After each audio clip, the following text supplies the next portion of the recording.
Hello, Aaron Kubitz, personal trainer at Functional Aesthetics CC, where we're helping average guys perform better in their lives inside and outside the gym. So this week I want to do somewhat of a follow-up video to the video that I did last week or the week before that was talking about different kinds of diets, or the best kind of diet or nutrition program that you should be following.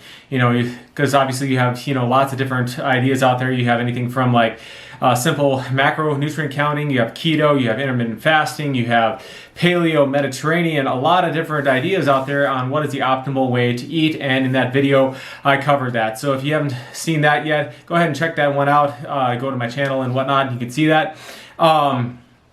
In today's video though, I want to be talking about the optimal workout for burning fat, okay?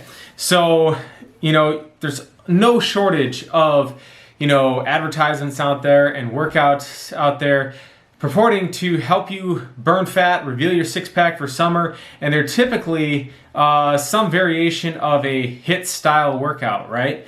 HIIT training has become very popular, and it has a lot of benefits. Now a little caveat is that the majority of gyms and fitness centers out there are not doing actually true HIIT training, because true HIIT training requires a high level intensity. That's why it's called high intensity interval training.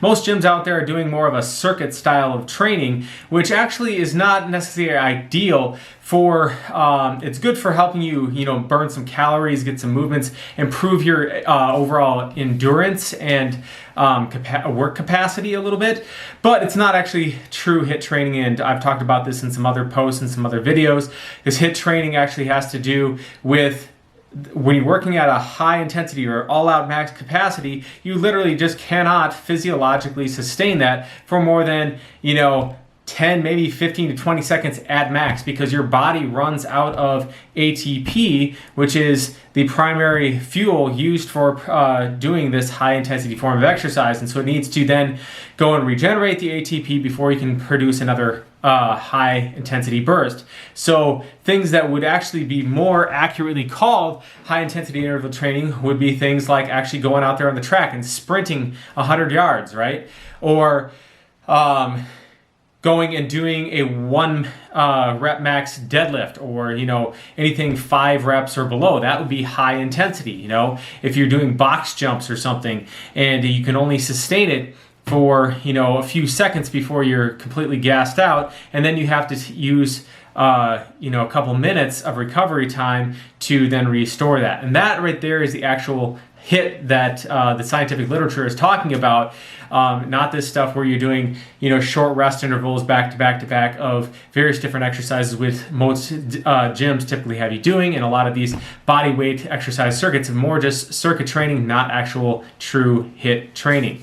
So with that being said, the other aspect of that, and I kind of touched on this, if you have the energy to be doing those high intensity kind of movements, like you're doing box jumps, you're doing burpees, you're doing Olympic lifts, or you're lifting a heavy weight, or you're sprinting, all these kind of things that people are typically doing when they're going into workout classes, you're actually not in a fat burning state to do that. To do those kind of movements, your body is actually relying predominantly on carbohydrates to do that, because that is the substrate that is used for high intensity exercise, right?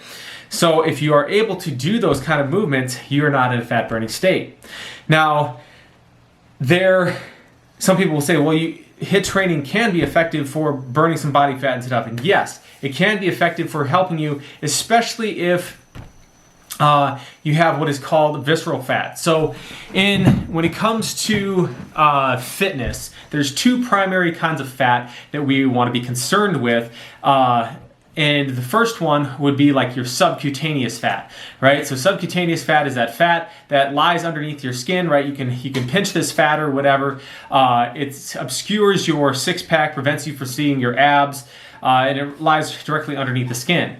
The second form of fat, and the type of fat that gets a lot of bad rap in the media, is the visceral fat, because this visceral fat is around your internal organs. And I've talked about this in some other posts, so I'm not going to talk about this at length here, but suffice it to say that although it gets, because visceral fat can affect your insulin sensitivity and things like that, Visceral fat, though, is also the first fat to be burned off and the one that is most responsive to exercise, like HIIT training and things like that, right? The subcutaneous fat is more responsive to being a calorie deficit and low intensity forms of exercise, such as long distance running, things like that, right? The reason why HIIT training can be effective, and I'm going off a little bit of a tangent here, but I'm gonna bring it all back in here. So the reason why HIIT training can be effective for burning that visceral fat is because there's 4 primary things that are required for fat to be burned in your body. So you need the fat to be released from the fat cell, right? Then you need there to be a transport mechanism. You also need like the heat, right? So heat can help to release that fat from the fat cell, right? So you got the heat, mechanisms for releasing that fat from the fat cell. You need a means of transporting it to a muscle cell, and then you need a way for it to get into the muscle cell to then be burned and used as fuel, right? So when it comes to visceral fat is around your internal organs, the viscera, right? So there's a lot of blood, and your core temperature tends to be warmer than any other part of your body, right? So you have an ample blood supply, that transport mechanism to take that fat, and then you have a lot of heat there, and especially when you go and you start doing these workouts, right? So the heat is going to build up, it's going to release the fat, it's going to get into the bloodstream, then it can be transported to the muscle cells to be burned, right? So that is why visceral fat can respond well to high intensity exercise. However, if you're trying to get lean, if you're trying to get, see more muscle definition and not just have a beer belly anymore, but you actually want to see some more muscle definition, you want to be able to see your abs coming in and stuff like that, then you need to address your subcutaneous fat, okay? Now, the reason I say that, if you have the energy to be doing, the sprints and the burpees and all these kind of high intensity movements, that you're not in a fat burning state, is because in order to do that, like I talked about before, you have to be using carbohydrates, right? So the HIIT training is good at releasing the fat, but it's not necessarily good at actually burning the fat once it's released, okay? So once it gets into the fats, into the muscle cell, right, then what you want to be doing would be a low intensity variation of exercise, right? So you're doing this low intensity variation of exercise, which relies more on fat. And particularly the better condition or the better shape you are in, the more you're going to use fat for your day-to-day activities rather than carbohydrates and sugar. And also the way that you structure your diet. So when I was talking about in that last video on the best kind of diet to eat and stuff, I talked about how you want to structure your diet around proteins, fats, and then vegetables, and then have, a moderate amount of starchy carbohydrates, fruits, and things like that, and eat those at the tail end, kind of as icing on the cake. And the reason for that is going to help to stabilize the blood sugar, so that when you go and you do these high intensity forms of exercise, you're not craving a bunch of sugar and carbohydrates afterwards, which then kind of negates the fat burning effect that tends to happen afterwards, because now your body has all these carbohydrates to burn instead of the fat that's on your body. So when you're eating the proteins, the fats and stuff, it makes it so that you don't feel like you need to eat as much of those carbohydrates when you're done. And also it ensures that since you don't have as much carbohydrates in there, you're burning all those carbohydrates off in the course of doing the high intensity stuff. So you're doing the weightlifting, you're doing the sprints and stuff like that. You're burning those carbs off, and you only have enough carbs to last through that thing. And so now when you go and you start doing that, like doing a walk afterwards, or you're doing your jog or whatever, after you get done with the HIIT training or the weightlifting and stuff, now you're burning predominantly fat. And that's another reason why, doing fasted cardio and stuff used to be popular back in the day, is because you haven't eaten anything for a while. So now you're in this fasted state. So you go and you run or whatever, and it doesn't have any carbohydrates to burn. So now it has to go and tap into your body fat to burn that, instead of using the sugar to fuel the workout. So to get to the crux of the matter here, in a nutshell, what you want to be doing, how you want to organize your workout to burn the most amount of fat and actually get lean and ripped, is start your workout off with a dynamic warm-up, right? So you're doing some movements at a lower intensity, similar to the movements that you're going to be doing in the actual workout, just to mobilize the joints, warm the body up, get it prepared for what you're going to do, right? Then you want to, as quickly as possible, warm up to like a 5 rep max or something like that. Do a heavier weight. Now, if you haven't been lifting consistently for a while, maybe you don't want to be doing as heavy of lifting and stuff. But this is for somebody who's more experienced, and this is because we're talking about the ideal scenario, right? Now, if you haven't been doing that, then I encourage you to do full body workouts, working out at a lighter to moderate intensity for the first couple of months before you transition into maybe doing heavier lifts. With that being said, once you have transitioned into doing a heavier lifting style, that's what you want to do. Dynamic mobility warm up, get everything loosened up. Warm up as quickly as possible to your 5 rep max. And that's what my dad used to tell me too when he started training me for powerlifting stuff back in when I was in high school. He's like, don't take so long to warm up, because then you're going to be all tired out by the time you get to your main lift. And that's true. You want enough so that you're not going to risk injuring yourself, but not so much that you're tiring yourself out. You want to have as much energy as possible to hit that heavy lifting, because that's what's going to support maintaining your strength and your muscle if you're in this calorie deficit, right?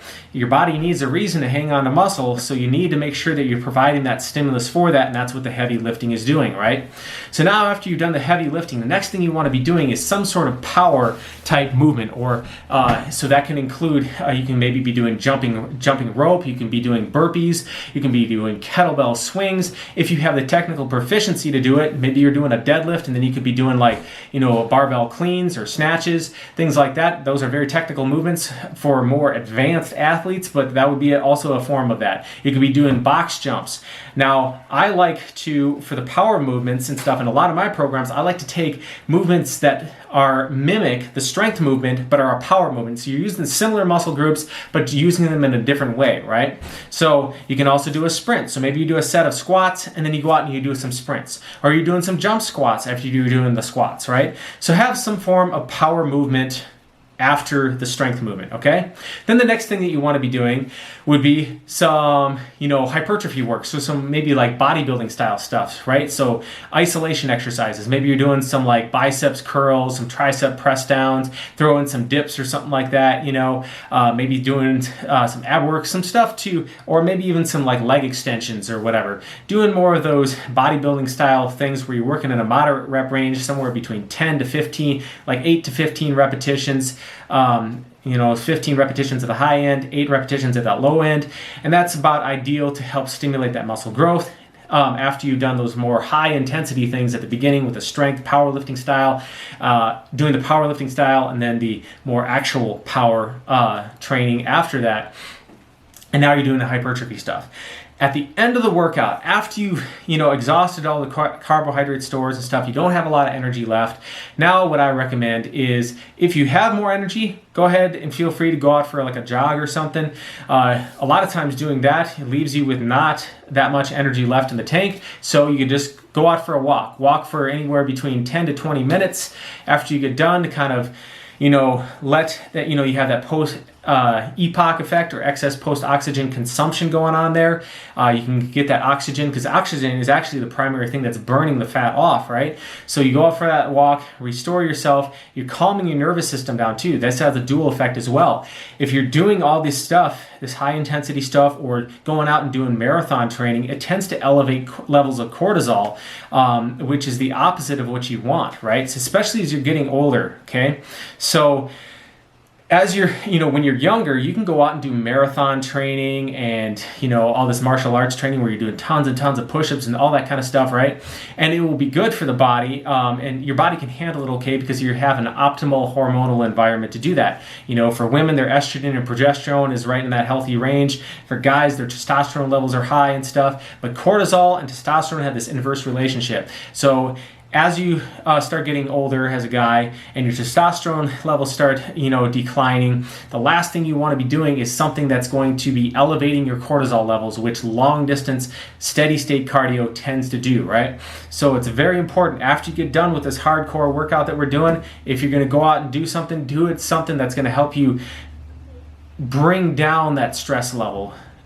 Balance out the nervous system. Instead of being that fight or flight state, bring you back into a state of parasympathetic activation, right? Instead of your sympathetic nervous system, you're in that rest and digest state, parasympathetic activity. And maybe even doing some Qigong, Tai Chi, yoga exercises, deep breathing and stuff like that. It's going to help to calm down your physiology, doing that walking and stuff. And Then after you've done that, have a nice, healthy, balanced meal. Again, focusing on getting that protein in and stuff, and that can really help you optimize your results. So all this stuff that I'm talking about is only going to be only of limited effectiveness, though, if you are not following the dietary protocols that I talked about in the other video, prioritizing, proteins, healthy fats. As far as without going into too much detail, when it comes down to how much protein you should be eating, what I say is 1 gram of protein per pound of lean body weight. And a lot of people say, man, that sounds like a ton of protein, right?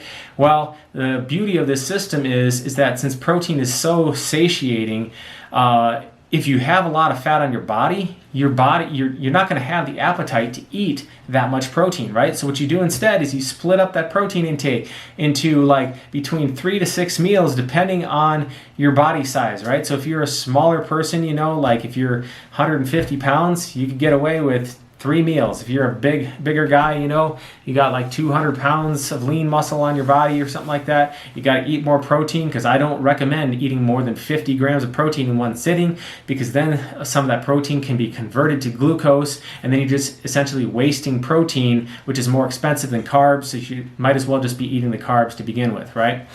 Then so split it up like that. Eat that protein first, and before you eat anything else. When you do this, it'll help you balance out the hormones that dictate how hungry you get. You'll get full a lot faster. You'll have a less tendency to overeat, and you will naturally end up falling right in that calorie range where you need to be. Then the next thing you want to be looking at is the fat intake, right? I recommend about 0.5 gram of fat per pound of lean body weight. And then lastly, carbohydrates. So that includes, your fruits, your starches, sugar, beer, alcohol. Really, I don't recommend having any alcohol whatsoever. I'm not going to go into the details on that. There's plenty of videos out there on YouTube explaining why you don't want to be doing alcohol if you want to lose fat. But suffice to say, don't do that. So the last part there, though, the carbohydrate thing, and that includes all those, right? 1 gram to 0.5 gram of carbohydrates, no more than that if you're trying to lose body fat, right? Per pound of lean body weight. So like a 1-to-1 ratio between the protein and the carbs, or even half of like a 2-to-1 ratio of protein to your carbs can be beneficial for that, because then you're going to be ensuring that you are burning off those carbs in the workout and not having extra ones left over to keep on going and going and going. Because if you eat too many carbs and too little protein, and then you'll have lots of energy to be able to go and do these workouts, what will happen is you'll have all this energy, you're burning all the stuff, but you don't have enough protein to sustain the muscle. And so when you get into that calorie deficit, because you're doing so much activity, you're going to start burning into the protein on your body. So you're going to lose muscle and fat at even rates, which is going to cause you to lose muscle and fat at even rates, and then you're just going to become a smaller version of what you were before, smaller and weaker. So the worst of both worlds, right? Rather than becoming strong and lean, you want to maintain your strength, drop the body fat, maintain the muscle, which is going to cause you to get ripped rather than just a smaller, weaker version of what you were before. So that's why it's important to make sure that diet is dialed in. All right, guys, this video is getting way too long here. A lot of information covered. If you got any questions, feel free to leave them in the comment section below. If you liked the video, make sure to hit that like button. If you'd like to see more content related to, stuff like this, workout design, diet stuff for guys over 40 trying to lose fat, build muscle, maintain that muscle, have the most optimal, level of functioning as they get older, things related to injury prevention and working around injuries after you get them, then consider subscribing to the channel by hitting the button in the lower right-hand corner of the screen, and we will see you all next time for more health and fitness related information. Thanks, guys, for watching.